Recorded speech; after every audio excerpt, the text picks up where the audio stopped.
Hello there guys, and welcome back to Titan Quest Let's Play. Alright then, guess where we are? Since the last episode we've entered the underworld, Hades. Alright then, we've completed all the side quests in Epirus, so now we're gonna continue our journey through the actual underworld. Seems unbelievable, eh? And here we encounter some new types of Charis that we haven't encountered on the surface, and these are the witches. You might have noticed they had the staff, and they had the firing enchantment on themselves. So whenever you got too close, it'd have that, I think it was the fire retaliation or something. It's basically the same skill, I think it's the same skill as the one we have in Earth. Because it looks a lot like it. And there we just got frozen for a second. Yeah, so you have to be careful with these actually, in Pusey, the frost ones, because they can actually do this.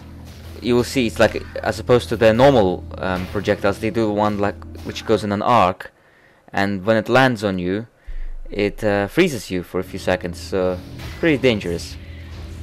I've got coil loving Pusey over here. Must be some kind of a party.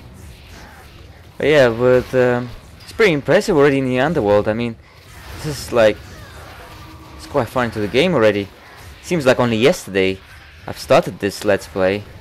In fact, we are nearing the anniversary. In fact, since I started it, it was last year in July when I started doing this Let's Play. So wow, time flies indeed. So you go through here. It's pretty straightforward here in the beginning. There's nothing much, just regular enemies. And here's another one of these Charis switches. Actually, not one, two. And it seems that their firing effect actually goes onto the regular enemies as well. As a volcanic orb. Yeah, they seem to be using fire magic quite a lot, those Charis switches. Right. Yeah, it seems to be straightforward direction so far. There's nothing too much branching out. Just trash mobs around here. We are going to be approaching the bank of the river Styx very shortly. As soon as we deal with all these Charis and Impusei. Seem to have missed a spot around here. Yeah, see, there's a couple of those spirit Impusei soul carvers,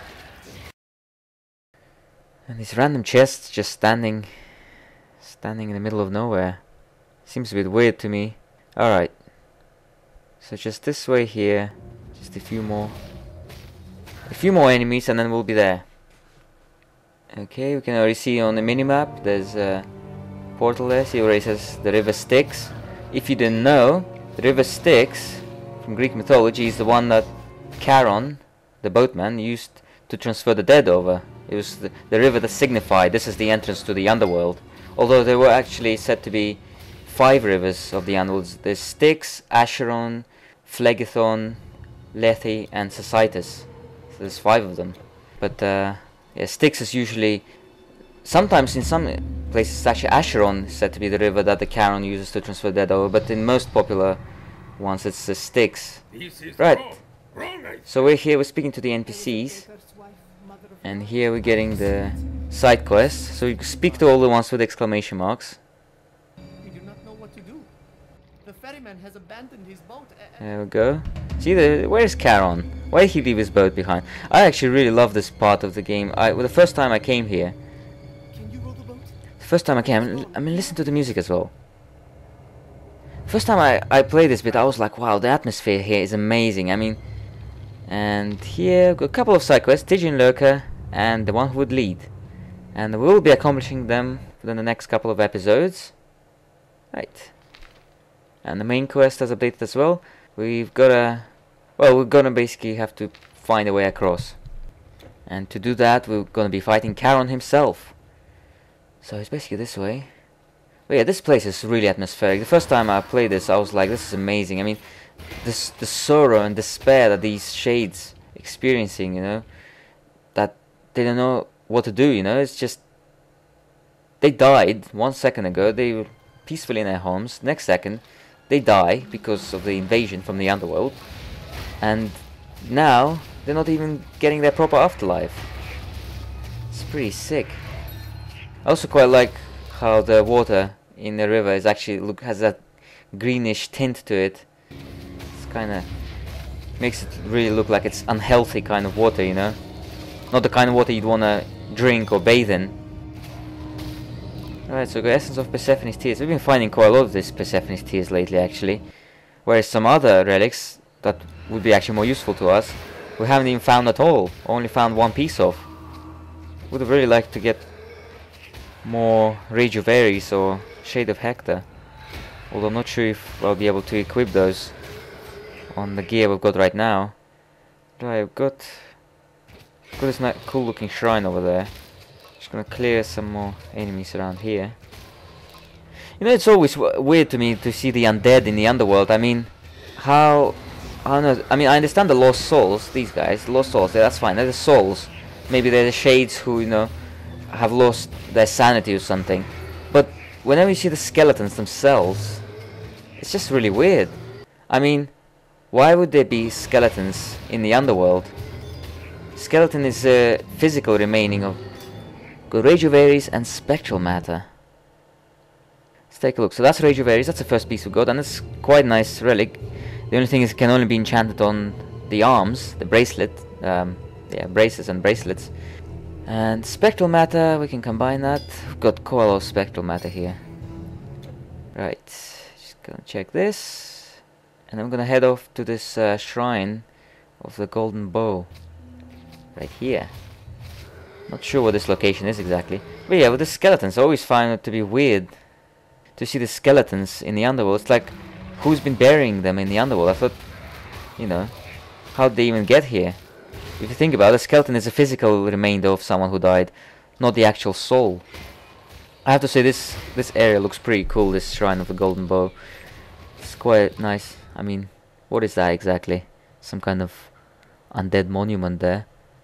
I really like this design, it looks really spooky. Right, just gonna finish off these guys. I'm gonna be... So basically you actually have to pass through this shrine. See these torches, those standing torches, they actually signify where you have to go usually throughout the game. We actually missed a little bit of a spot there, but it's okay. It's not gonna be that big of a deal if it's just a couple of enemies there. There, see how green the water in the river is, it's amazing. And here, we meeting the Formicids. If you remember, earlier in this act, we fought a few of them in an ant cave, this ant nest that was inside a cave, the subterranean nest. And here in the underworld, you actually meet them again, except they're pale Formicids. So they got like this greyish-white kind of coloring. For the most part, they're the same. You still got their mages, but you will also be meeting their captains. So, got a nice rebirth fountain here. And keep going. Keep exploring this area. It opens up a bit. But yeah, as I said, there will be some captains. These guys, Formicids, have captains, and captains are quite dangerous. We will meet a few of them in this episode, actually. And the reason they're dangerous is because they got onslaught. Right, this way here is actually one of the side quests. Oh, it's related to the side quest, and I haven't noticed this regeneration shrine. It's actually blended in with the background so well, I actually didn't see it at first. And that troglodyte, this guy, see, he's his name is in purple and he's glowing. He's quest-related monster. You have to kill him to free the NPC who was captured. See, he's the first troglodyte you actually meet. These troglodytes, they have so much health, it's ridiculous. Alright, so you heard this guy, he's here. Hipparchus. You have freed me, but can I go on while others suffer? No, I will not cross. No, I will not go anywhere. Right, so this guy basically says he needs Charon's ore in order to help the other shades to get across the river. So whenever you kill Charon, you will have to actually get his ore and bring it to this guy. And we will do that in the next episode, actually. For now, we're just going to be exploring this area. There's tons to explore. There's a lot more of these Formicids around here. Right. We still haven't come across any captains. When I was walking here, I kept wondering when we're gonna come across some, but don't worry, we will come across them. And you will see why they're dangerous. In some ways, I think the Formicid captains are kind of underrated in terms of difficulty, because everyone goes on about, you know, the blade dances, Melinoes, or the dactyls. Well, dactyls are self-explanatory why everyone talks about them. But I have to say the Formicid captains, pale Formicid captains, are probably some of the most dangerous enemies in Act 4 as well. I've I hardly ever see anyone actually complaining about them. Right, this part of here is a bit darker than usual, and there's some troglodytes here. The troglodytes, for the most part, they're not too dangerous or anything. Even when they swarm you, they're not really that powerful. They're just mostly tanks. They just absorb a lot of damage when you hit them. So it just takes a while to to kill them. And see these special ones, these ones, the berserkers. They have that special attack, which to me looks a lot like the takedown skill in hunting. It does the same effect. I think it has a bit of health reduction, if I'm not mistaken. But other than that, it's actually nothing too much to worry about. Just don't have too many of them doing that attack on you at the same time. Well, these regular troglodytes, they nothing to worry about at all. Right, still got a bit more to explore. There's actually the bridge that you have to cross around here. See these troglodytes, not doing much. You can even stun them, as you saw. Right, and here the unfinished bridge. This is where you actually have to go. You cross the bridge and you fight Charon there, but we're not going to be doing it in this episode because we still got a fair bit more to explore. Just a bit more around here. So this is just pale Formicid camps around here. Again, this is not compulsory or anything. This is just, it's nice to explore because you gain more experience. Alright, and just watch for the traps. Take care of that.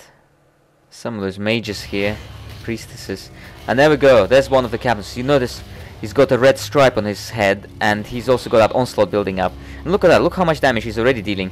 Not only that, he's also slowing us down.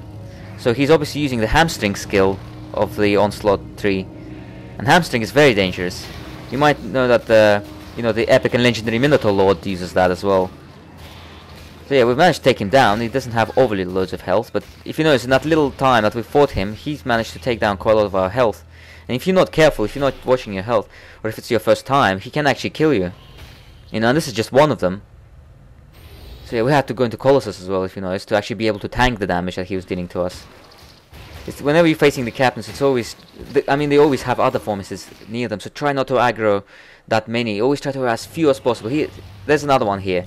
And it's really bad if there's a mage around as well, because the mages, they do quite a bit of damage with that lightning. See, there we go. Once again, it's dished out quite a fair bit of damage. Glad we managed to take him down. There hasn't been that many Formicids helping him at this time around. But with that onslaught that building up, it's quite deadly, and especially the hamstring, which not only slows you down, it also reduces your defensive ability by a percentage. Hamstring is a really deadly skill.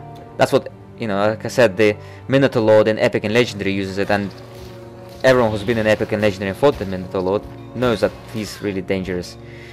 Alright, well, we've explored this whole thing, so we just have to go through to that bridge in the next episode. So we're gonna stop around here and we'll fight Charon in the next episode. That'll be better. See, this is where you have to go, the bridge over there. So I'll see you guys in the next episode. Bye bye.